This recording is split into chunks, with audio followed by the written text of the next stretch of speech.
Nous allons maintenant découvrir notre étude barométrique Prisme 2024. Les résultats sont dévoilés officiellement aujourd'hui.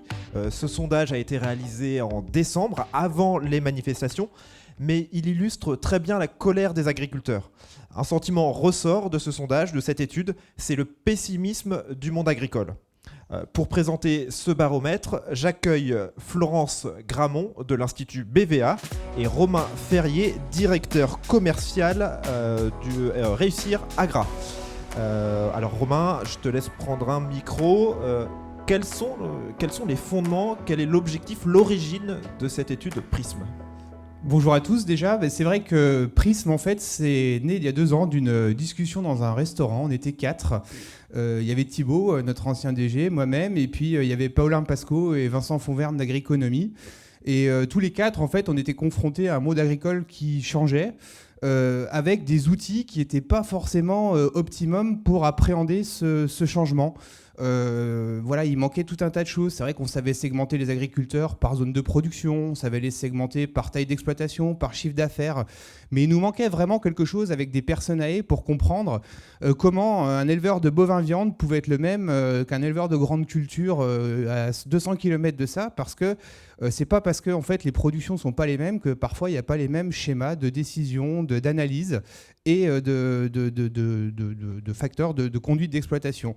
Donc c'est pour ça qu'en fait, 4, on avait besoin, nous, pour nos propres besoins, de développer quelque chose.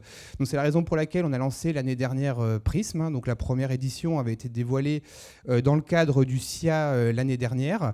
Et donc l'idée, c'était de s'associer avec un organisme, donc BVA, pour pouvoir consolider tout ça. Et c'est vrai que on a fait un travail quand même la première année où on a été quand même dans l'urgence permanente de consolider une étude digne de ce nom.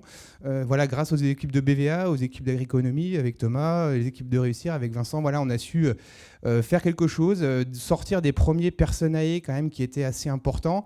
Et notre volonté, en fait, à Agriconomie comme à Réussir, c'était pas de se dire on se fait plaisir pour nous, mais c'est de dire que ces éléments que l'on porte, que l'on a créés, cette valeur ajoutée, on la partage avec l'ensemble de notre écosystème, qui a également les mêmes problématiques et qui peut être intéressé par tout cela. Donc voilà, donc c'est la raison pour laquelle cette étude, elle a été téléchargée quasiment plus de 1000 fois sur le premier. Donc je vous expliquerai à la fin de la présentation de Florence comment la retrouver, parce que là on vous présentera vraiment un petit extract de 17 slides avec des questions d'actualité notamment. Donc c'est vrai que l'année étant une année européenne, l'Europe quand même influe beaucoup sur l'agriculteur, donc il y a des questions sur l'Europe. Il y a également un rendez-vous autour des élections chambres en fin d'année. Donc ça nous semblait intéressant de tester les choses. Donc on va voir. C'est une étude qui va ressortir, vous l'avez vu sur les chaînes de télé, le monde agricole n'a pas le moral, donc nécessairement tout est perçu négativement. Que ce soit les élus, nous les médias, les accompagnants, tout le monde est entre guillemets un petit peu dans le dur, mais il y a quand même des motifs de satisfaction, et donc c'est ça qu'on va vous présenter. Pourquoi Prisme ? C'est intéressant, c'est parce que l'agriculture, en fait, pour déceler, il y a plusieurs facettes, et c'est un peu le lien avec Newton, qui a utilisé un prisme triangulaire pour voir une réalité qui parfois est un petit peu complexe. Donc c'est ce qu'on a essayé de faire et qu'on va essayer de vous présenter, en tout cas avec ces résultats 2024. On va beaucoup vous parler de personae. C'est quand même le nœud et le fondement de l'étude. Ces personae, en fait, ils ont été donc créés suite au premier baromètre, renforcés avec des focus tout au long de l'année, et ils se sont affirmés encore plus grâce à l'étude barométrique et aux résultats que vous allez voir. Donc pour bien comprendre en fait ce que sont ces personae, Réussir, on travaille sur les études, on travaille aussi pas mal sur la vidéo. Donc Sidney, qui va intervenir après avec 2 agriculteurs en réaction, a fait une petite vidéo descriptive en fait des différents personae de Prisme. Donc je vous laisse regarder ça, et ensuite Florence pourra vous présenter les résultats 2024. Savez-vous quel genre d'agriculteur vous êtes ? Plus de 2000 agriculteurs ont été interrogés dans le cadre de l'étude Prisme, et il en ressort 5 profils types. Il y a d'abord les abeilles qui représentent 15% des agriculteurs. Ils sont très engagés dans les démarches qualité et environnementales comme l'agroécologie. Ils sont en quête permanente de nouvelles connaissances, ce qui les conduit à rechercher de l'accompagnement et à adhérer à un groupe de leur chambre d'agriculture. Viennent ensuite les tortues à 19%. Ces agriculteurs expriment un fort besoin d'accompagnement pour se sentir en sécurité quant à leur avenir. Leur réticence envers les technologies innovantes et les sensations de stagnation soulignent leur nécessité de conseil. Malgré leur pessimisme, ils sont plus enclins à rechercher le soutien des organisations agricoles, démontrant ainsi une certaine fidélité. Toujours à 19%, on retrouve les lions. Ils cherchent avant tout à maximiser la productivité, quitte à augmenter les charges. Plutôt optimistes pour l'avenir de leur exploitation, ils sont souvent sollicités par leurs collègues pour des conseils. Ils sont avides d'informations et ont une vraie appétence pour les nouvelles technologies. On retrouve ensuite les chats à 21%. Ils préfèrent travailler de manière autonome, se fiant à leur propre jugement plutôt qu'à des conseils extérieurs. Ils sont inscrits dans une certaine routine, privilégiant les intrants qui ont déjà fait leurs preuves. Ils se concentrent principalement sur leurs propres besoins et objectifs, accordant peu d'attention aux avancées extérieures et aux perspectives d'innovation. Et enfin, à 24%, on retrouve les jaguars. Ils privilégient l'autonomie et la réduction des charges plutôt que la maximisation de la productivité. Ces agriculteurs sont engagés dans l'agroécologie et recherchent activement des démarches qualité ou environnementales. Ils sélectionnent avec soin les meilleurs produits pour leurs achats tout en étant autonomes dans leurs décisions. Rendez-vous sur le site internet du baromètre Prisme pour en apprendre plus sur cette étude.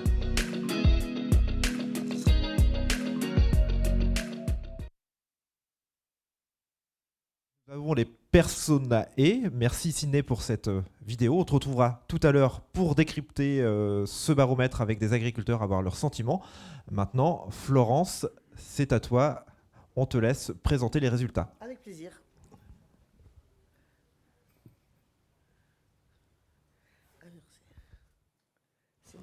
Alors, tu as la zapette.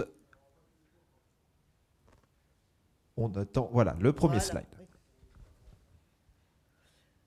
Donc, au sujet de Prisme, juste une petite précision technique, puisque c'est un sondage donc qui doit répondre à un certain nombre de règles qui sont publiées et contrôlées par la commission des sondages.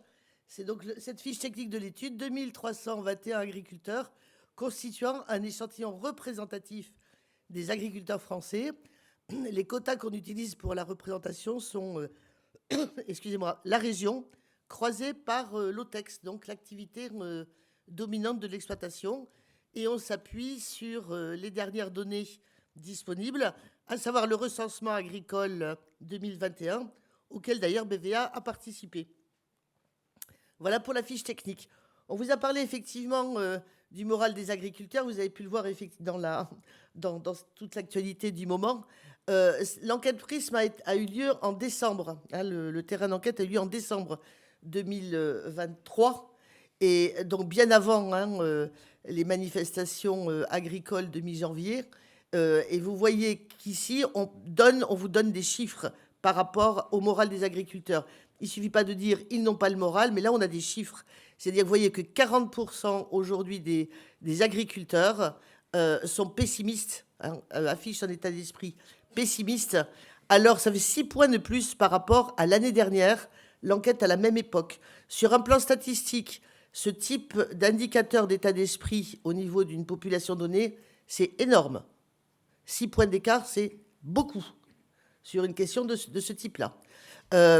On voit que ça touche tous nos groupes.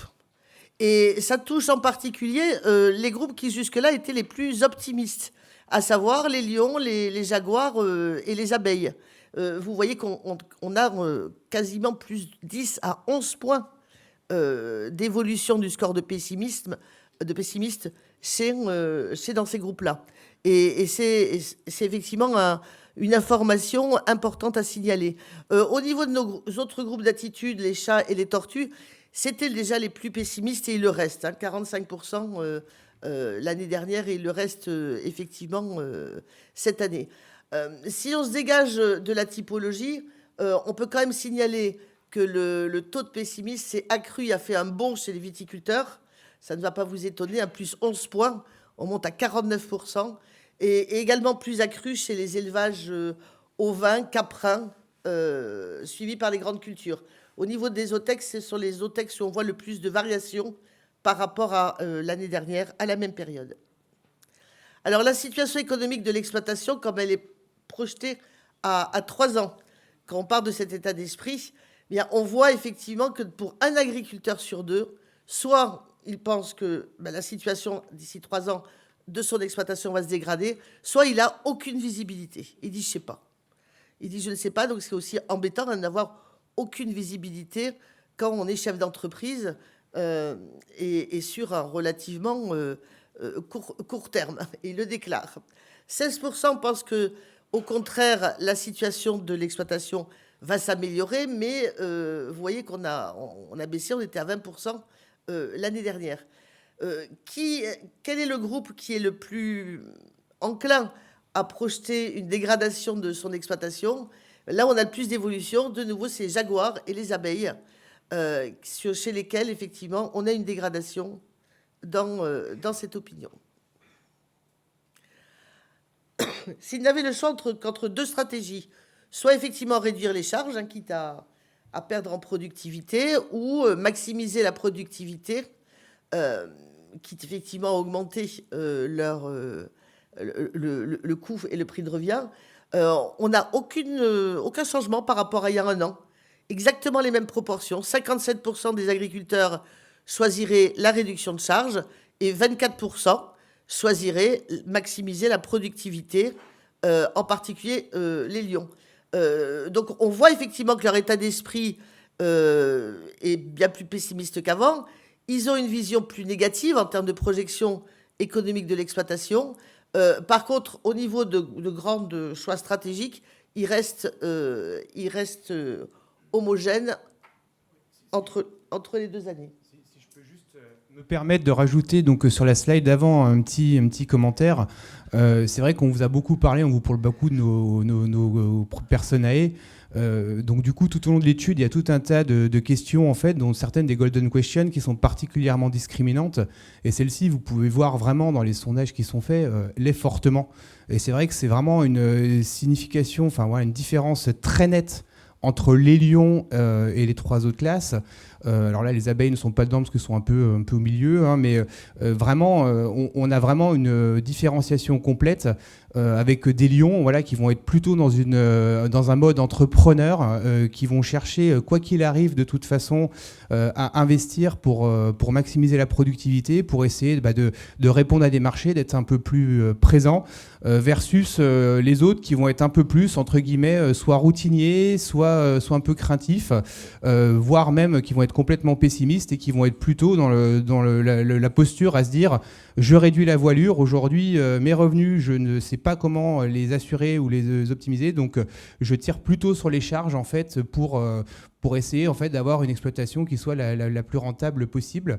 Et c'est vrai que après pour nous comme pour tous ceux qui ont des messages à faire passer autour des agriculteurs, voilà, on se rend compte que les messages à véhiculer ne sont pas forcément les mêmes selon les types d'agriculteurs auxquels on s'adresse.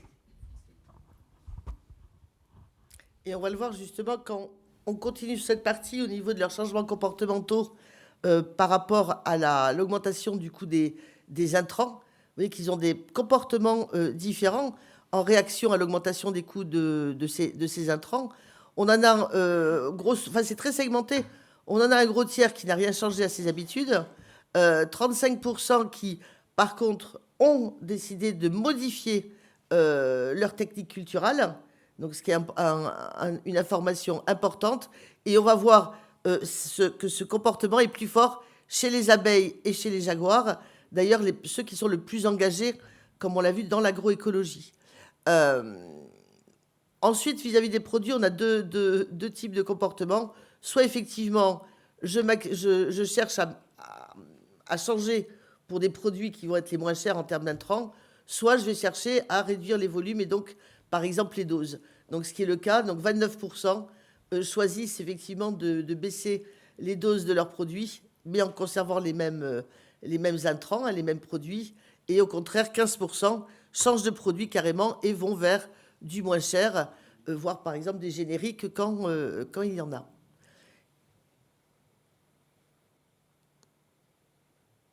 Alors, les préoccupations des agriculteurs pour 2024.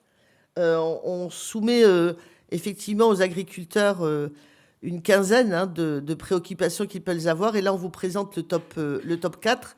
L'enseignement ici à retenir, c'est que la concurrence internationale plus rude devient la préoccupation numéro 1 chez les agriculteurs, alors que l'année dernière, à la même époque, c'était plutôt les risques sur la production des aléas climatiques. Donc là, ce qui s'est renforcé, vous voyez, de façon assez nette, hein, 40% qui nous disent être très préoccupés. Sur des questions comme ce type, on leur demande pas être tout à fait très préoccupés, plutôt préoccupés, etc. On est plus fin, on leur demande une note entre 1 à 10 pour nous exprimer l'intensité de la préoccupation. Donc c'est bien plus fin, vous voyez, qu'une simple règle échelle sémantique. Donc 40% des agriculteurs ont donné une note de 9 à 10 à la concurrence internationale, ce qui montre vraiment un ancrage fort. Et cette augmentation, on la retrouve partout. Hein, on la retrouve partout mais de façon plus forte chez les éleveurs bovins et chez les Beauvalais et les grandes cultures. Au niveau de tout ce qui est problématique d'impact sur la production des aléas climatiques, on est plutôt en stabilité par rapport à l'année dernière. C'est un peu plus marqué chez les viticulteurs et on peut effectivement comprendre pourquoi. Ce sont eux les plus préoccupés en rapport. La transmission de l'exploitation pour laquelle certaines mesures vont être, je pense, annoncées par le gouvernement, eh bien effectivement, c'est une question que l'on pose qu'aux agriculteurs qui ont plus de 55 ans. Hein. Ils sont 34% à être effectivement préoccupés chez les plus de 55 ans, hein, par la transmission de leur exploitation. Mais ce taux est stable. Hein, depuis l'année dernière, il n'y a pas vraiment de changement. Ce qui bouge, par contre, et qui est un signal à prendre en compte, surtout que ça concerne davantage les Jaguars, qui sont ce groupe qui est optimiste, qui va de l'avant, où il y avait le plus de jeunes, même s'ils travaillent beaucoup d'abord en priorité pour eux, ils sont des fois un peu éloignés de leur écosystème, mais en tout cas, c'est le groupe qui est le plus en évolution sur ce critère, c'est-à-dire très préoccupé par les difficultés financières de leur exploitation dans un avenir proche. Vous voyez, ils sont à 35%, ça fait plus 9 points, ce qui est beaucoup sur un an en évolution. On trouve également, mais comme on le retrouve ailleurs, les viticulteurs qui sont aussi plus préoccupés que la moyenne qui envisagent ces difficultés financières, en tout cas à relativement court terme. Donc ça, c'est vraiment une information à tenir compte, c'est-à-dire que dans des groupes les plus proactifs, comme les Jaguars, on le verra aussi pour les abeilles, mais avec un peu plus de nuances, on a ces difficultés financières dans un avenir proche qui effectivement devient une source de préoccupation. Alors, comment envisager l'avenir plus sereinement ? C'est vrai qu'on a vu les résultats, on s'est dit avec mes collègues de BVA, en fin de compte, il suffit d'aller écouter ce qu'ils disent sur les barrages. On le retrouve dans notre enquête. Donc, notre enquête est bonne, puisque en premier ressort un assouplissement des réglementations, qui est effectivement la solution qui est jugée très pertinente par les 2/3 des agriculteurs pour pouvoir, en tout cas, les aider à se projeter dans l'avenir. Là, on a augmenté ça n'a pas changé par rapport à l'année dernière, hein, 87-88% des agriculteurs, mais c'est le pourcentage très pertinent qui, lui, a progressé. Et les agriculteurs ont renforcé leur intérêt pour atteindre justement cet assouplissement. Développer des techniques agricoles innovantes pour réduire les intrants sont des solutions qui peuvent effectivement intéresser les agriculteurs, et ce qui est le cas, hein, puisque l'année dernière, on était à 82%, qui considéraient que c'était effectivement des solutions vers lesquelles il fallait développer ou aller. Là, on baisse cette année. On baisse à 79%, au profit d'ailleurs des réglementations. Et ça baisse surtout chez les lions et les abeilles. C'est un peu plus embêtant chez les abeilles parce que c'est quand même eux qui sont les plus moteurs et les plus en avance sur ces techniques-là. Ensuite, concernant les techniques, la mise en œuvre de techniques adaptées au changement climatique, où au niveau, on est stable d'une façon générale par rapport à l'année dernière. Ça reste numéro 3 des solutions qui sont jugées pertinentes par les agriculteurs. Et puis ensuite, des financements qui sont adaptés pour les exploitations qui investissent davantage dans la durabilité ou qui sont engagés dans l'agroécologie. Donc vous voyez également une certaine une stabilité par rapport à l'année dernière, hein. On est aux 2/3 d'agriculteurs qui considèrent que c'est une voie vers laquelle il faudrait aller pour mieux les aider et mieux les accompagner. Et c'est encore plus fort que l'année dernière au niveau du taux de très pertinent. Alors là, on a parlé du top 4 des solutions qui pourraient les amener à envisager l'avenir, à les accompagner en tout cas pour une projection un peu plus sereine. Je rappelle que c'était le top 4, hein, il y en a une quinzaine de solutions qui ont été testées, vous les retrouverez hein, bien sûr dans les résultats détaillés. Il en est pareil pour les priorités, on a testé un nombre important de différentes priorités et on vous montre aujourd'hui donc le top 4. Le top 4 des priorités à 3 ans, le top 1 en tout cas de ces priorités, c'est la maîtrise du temps de travail et travailler moins. Et ça traverse tout, ça traverse là tous les, la plupart hein, des OTEX, des activités d'exploitation. C'est plus fort là où on a le plus d'évolution chez les lions, hein, ces leaders qui vont de l'avant, etc., qui disent bon, bah, maintenant, effectivement, dans notre priorité, on va penser peut-être un peu plus à nous. Et on va être beaucoup plus sensible à toute nouvelle technique ou aussi nouveaux produits ou nouveaux services. Il faut y penser qui leur amène en bénéfice du gain de temps au niveau du travail. Ça va être vraiment un bénéfice qu'il va falloir mettre en avant, quand bien sûr il est réel hein, et qu'il l'apporte.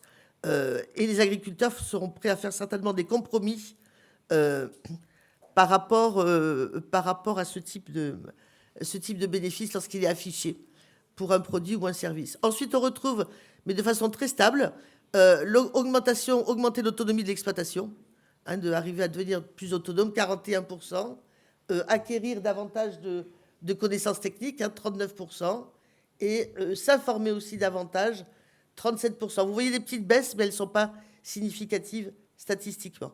Donc on a toujours cette volonté de s'informer, d'améliorer ses connaissances pour une partie d'entre eux, hein, bien évidemment.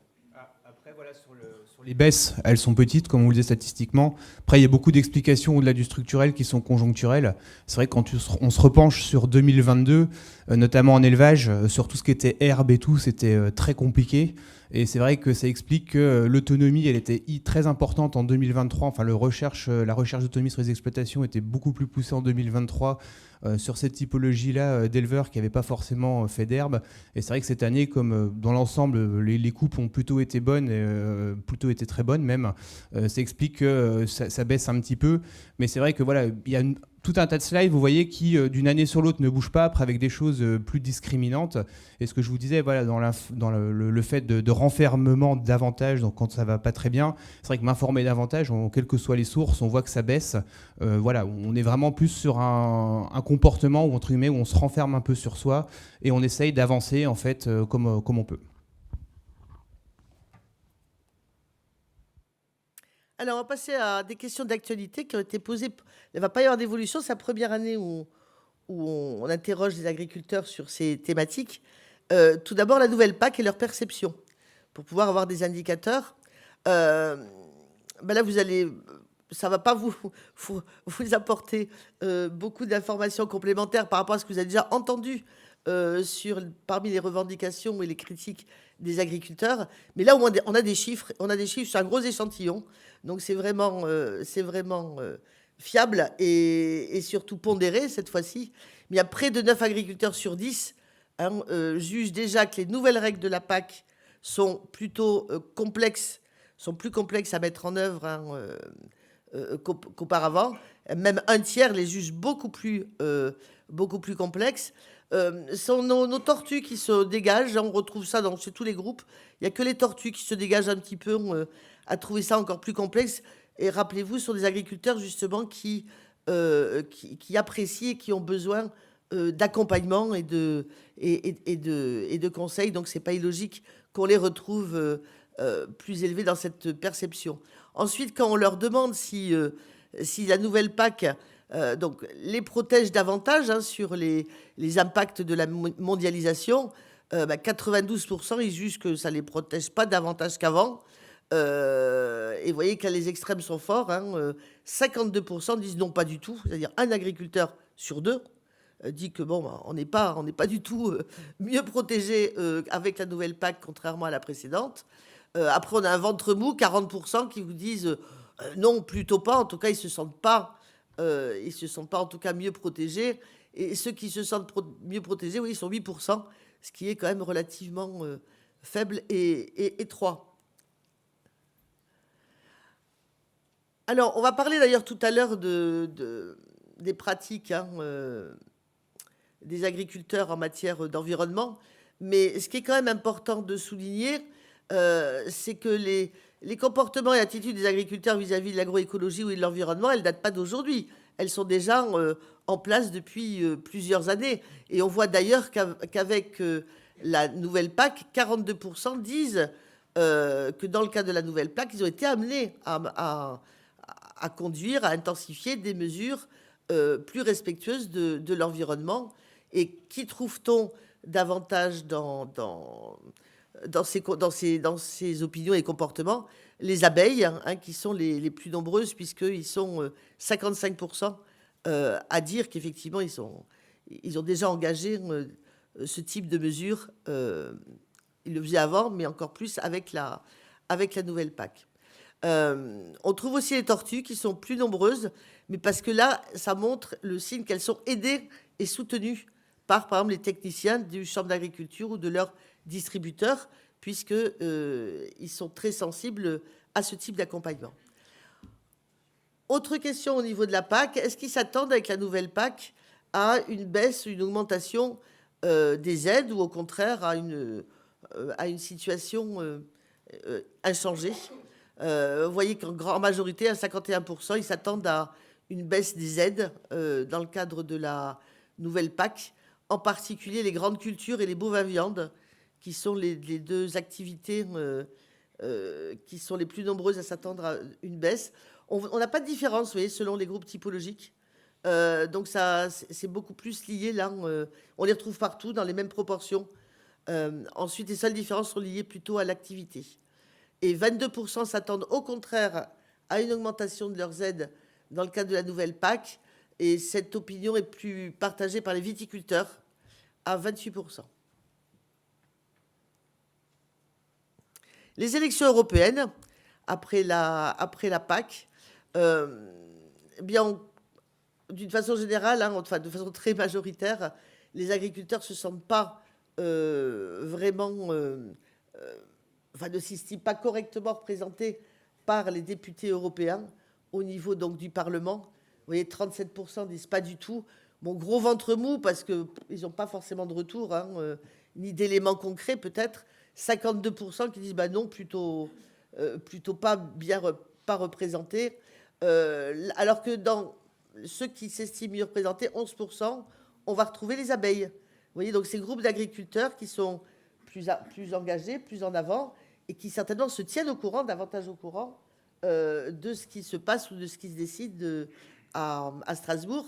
À l'inverse, ceux qui disent non, on n'est vraiment pas représentés, même si le taux est très élevé, ben on va retrouver les chats, ils sont à 91%, ils sont encore plus élevés que les autres. Rappelez-vous, c'est nos groupes d'agriculteurs qui sont très autocentrés sur eux-mêmes et qui prennent qui n'accordent pas beaucoup d'importance à leur écosystème ou à leur environnement. Donc là, on a une confirmation qu'effectivement, ils ne s'intéressent absolument pas à ce qui est fait autour d'eux pour lorsqu'on veut parler en leur nom. Ensuite, toujours au niveau des élections européennes, est-ce qu'ils pensent que effectivement, c'est dans le cadre de ces élections européennes, les prochaines, celles de juin, est-ce qu'ils s'attendent, est-ce qu'ils craignent davantage ou pas de pression en matière de réglementation environnementale? Donc ça, on leur a posé la question au mois de décembre dernier. Et là, on voit effectivement qu'à 38%, ils s'attendent à ce que la pression en matière de réglementation environnementale augmente après les prochaines élections. Et c'est les abeilles en particulier qui sont les plus nombreux à avoir cette crainte. Donc on peut après se poser la question, pourquoi?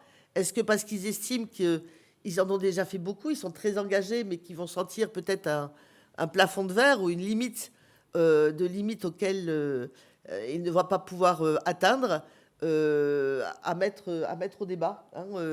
À mettre au débat. En tout cas, c'est intéressant de noter que même ces agriculteurs-là, qui sont vraiment engagés, et avec des niveaux techniques, qui n'hésitent pas à investir, etc., eh bien, ont des craintes par rapport à encore des pressions encore plus accrues à l'issue des prochaines élections. Mais pour 43% des exploitants, ça ne devrait rien changer au niveau des règles environnementales. Donc c'est 38% qu'il est intéressant de noter. Et dernier point à noter concernant les élections européennes, on leur avait demandé si effectivement le nouveau Parlement se réunit, quelle serait la première... sur quoi vous souhaiteriez qu'il légifère sur le plan agricole en priorité. Donc on avait donné effectivement des possibilités, et 70% souhaitent que le Parlement légifère en priorité, ça ne va pas vous étonner non plus, sur la mise en place de clauses miroirs entre pays de l'Union européenne. Donc là, on a des chiffres qui viennent effectivement conforter, compléter tout ce qu'il y a eu dans les revendications agricoles des dernières semaines. Encore une fois, voilà, c'est vrai que c'est toutes des choses, vu les 3 semaines qu'on vient de passer, qu'on entend dans les médias, il faut bien se dire que l'année dernière, quand on a sorti le baromètre, c'était aussi riche sur des questions, etc. Et c'est vrai que c'est des choses qui ne s'étaient pas mesurées concrètement. Oui. Là, voilà, en fait, on donne corps, entre guillemets, et on factualise de manière assez claire, avec, encore une fois, on ne peut pas dire qu'une majorité des sondés a été, entre guillemets, influencée par les mouvements qui se sont passés, puisque ça a vraiment été fait avant. Donc c'est des signaux forts. Donc si vous connaissez des députés européens, il ne faut pas hésiter à leur dire qu'en tout cas, s'ils veulent porter la parole au niveau des agriculteurs, les clauses miroirs, c'est quelque chose qui fait complètement écho à la première crainte qu'on a vue sur une autre slide, qui était la concurrence internationale, et qu'aujourd'hui, c'est vraiment un sujet, entre guillemets, qu'il faut traiter, parmi beaucoup d'autres, mais en priorité. Oui, que si effectivement les pouvoirs publics ou privés, d'ailleurs, s'intéressaient davantage à suivre l'état d'esprit des agriculteurs, eh bien, ça aurait été anticipé depuis longtemps. Ça aurait été anticipé depuis longtemps, puisque ça transparaît dans les enquêtes. Alors, on a parlé tout à l'heure, on a vu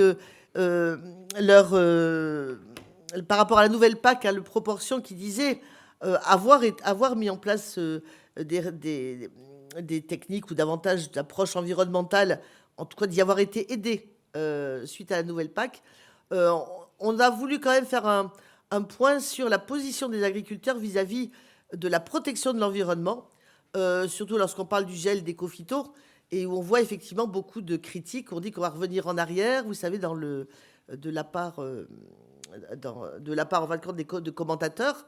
On voudrait juste rappeler ce chiffre où on a demandé effectivement aux agriculteurs de donner leur avis, leur accord par rapport à une certaine série d'affirmations. Il y en a plusieurs, mais on vous a extrait celle-ci. Je fais tout ce que je peux à mon niveau pour protéger l'environnement et les ressources naturelles. Eh bien, on a 48% des agriculteurs qui sont tout à fait d'accord avec cette affirmation. 37% qui disent plutôt d'accord, donc ils apportent des nuances. Ils apportent donc des nuances. Et on voit qu'entre les 2 années, on a une progression des agriculteurs qui disent être tout à fait d'accord avec cette affirmation. Donc implicitement, ils ont le sentiment en tout cas qu'ils le font et qu'ils y sont engagés. On les trouve dans tous les groupes et toutes les OTEX. C'est un petit peu plus élevé au niveau des chats et des tortues. C'est ce qui est intéressant, puisque donc les chats, c'est eux qui ont eu la plus forte progression, 44%. Les tortues, 44%. Ils sont quand même en dessous de la moyenne, mais ils sont en progression, donc ils sont quand même très appuyés par leurs conseillers de coopératives ou de chambres d'agriculture.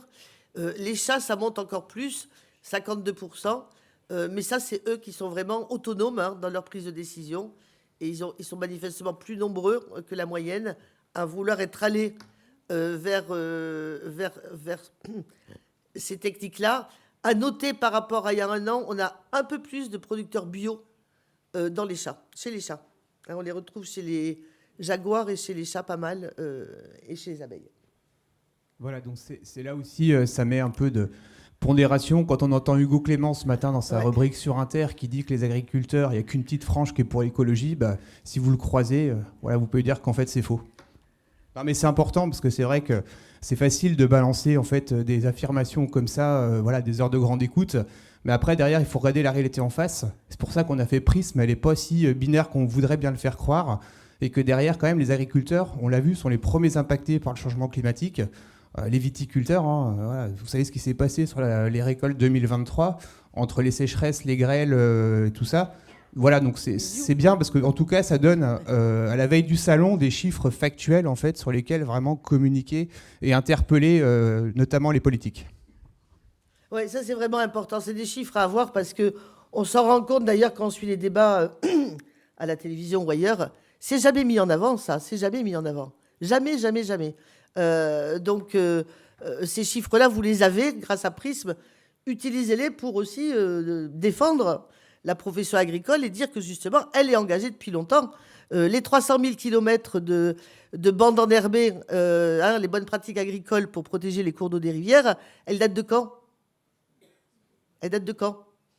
Dans la dernière enquête qu'on a faite pour Agri Demain auprès des Français, qui s'appelle « Le regard étonné des Français sur l'agriculture », que je vous invite à aller regarder dans notre site, eh bien, c'est la première mesure qui étonne les Français.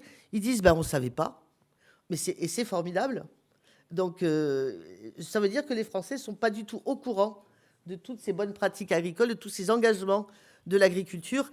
Et là, on a des chiffres avec Prism qui aussi le montrent. Donc, un autre chiffre, un autre indicateur intéressant, c'est le taux d'agriculteurs qui sont engagés dans des démarches qualité ou environnementales. C'est une des variables qui structure notre typologie. Eh bien, on a 40% qui sont engagés dans au moins une démarche et de démarches qui sont relativement contraignantes. On est hors bio là, hein, on est hors bio. On est dans les démarches du type HVE. On a 23% des exploitants qui sont certifiés HVE. C'est aussi des indicateurs qui sont à mettre en avant avec effectivement tous les autres démarches dans lesquelles ils sont engagés, hein, comme TerraVitis, Global Gap, etc. Vous retrouverez effectivement les précisions dans le rapport.